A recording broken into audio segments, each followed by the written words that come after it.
Hi, everyone. Welcome to my 21st Century Learning Multimodal presentation.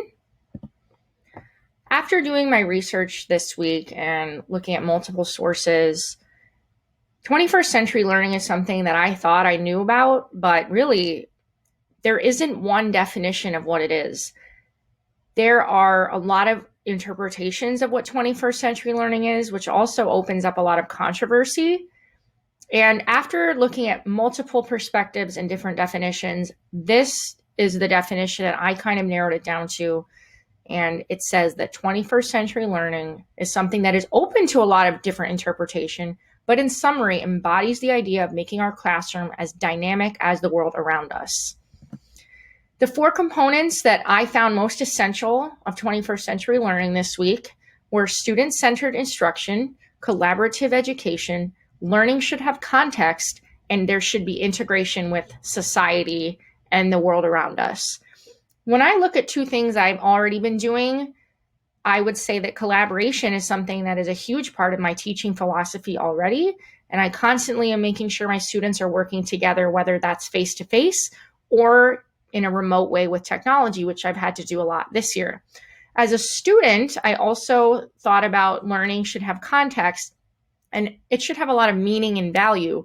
And as a learner, especially during this master's program, I have really found the value in a lot of what I'm learning and how I can apply it to my everyday life.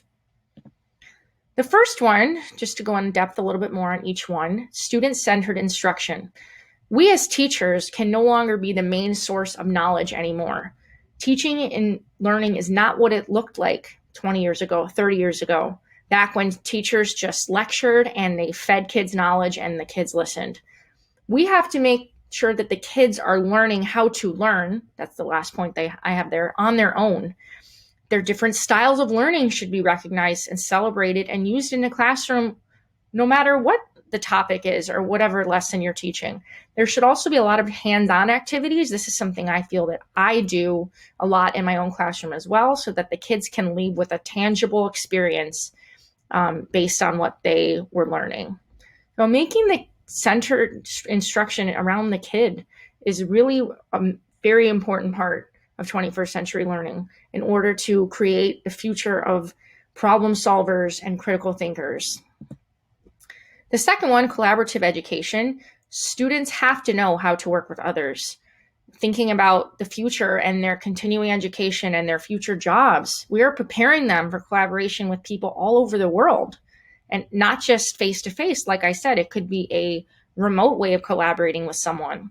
And that really is the future of how we're going to work, how we work with people around the world. And that's really come to light, I think, in the past year. Collaboration should be dynamic, recognizing different strengths that peers can bring to the table when working on something, and even reassigning roles as you go, noticing whose strengths might apply, better in a certain situation than others, but also recognizing that everyone has strengths and brings different things to the project. Schools themselves should also be collaborating to model this for the students as well as the teachers, but that could be within the district, within the state, within the country, or within the world. I think that modeling that for the students kind of shows them the importance of it, that even we as adults are still collaborating constantly. The third one, which is learning should have context. This is our job to really make sure that students understand why they are learning something. We all have our students ask, why do I need to know this? Or when am I going to use this in my real life? And being able to answer that question in a thoughtful way is very important.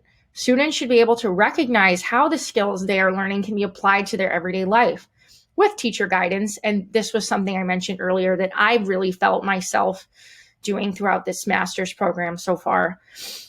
And I really want to make sure I'm bringing that to my students as well as a teacher. The lessons should be valuable in a sense that they connect to the students' lives and provide skills that they could use in any situation in their life. So in summary, making the lessons valuable, making them, something the kids can apply in their everyday life, and also kind of teaching the kids how to find the value in something without us having to kind of tell them. Right? The last one, integration with society. This one I thought was the most powerful. Modeling to students what a responsible citizen looks like in society, especially in today's society, thinking about, the events that have happened past year in the world. I think that modeling to students, it starts with us as the teachers, showing them what a responsible citizen looks like. Students also finding ways to positively impact more than just their own neighborhood. And I think technology ties in really nicely with this component of 21st century learning, because things like the internet or social media platforms are things that are very powerful tools for kids and for students that can pave the way for them to explore new ways to integrate and also really collaborate too with society and with the world around them. My next steps as an educator, I would like to further develop my professional learning network. And I think that using things like Twitter and Facebook and things like that, and asking other teachers, what do you think 21st century learning is?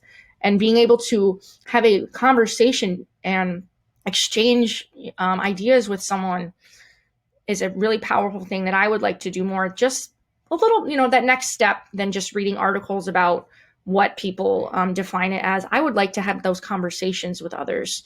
And also the use of TPAC could be used to integrate my students with society and also improve my approach to student-centered learning and having them use technology as a tool. For example, coming up with ways to answer questions that they have using a tool within technology. I really liked this quote to kind of summarize it up. Society has changed. We cannot adequately prepare students for the society that exists today or will exist tomorrow if we continue to prepare them for the society that existed yesterday. So really, 21st century learning is all about the future. And it is all about creating a classroom, like I stated in the beginning, that is dynamic as the world around us is and will continue to be. And here are my references in order of use. Thank you.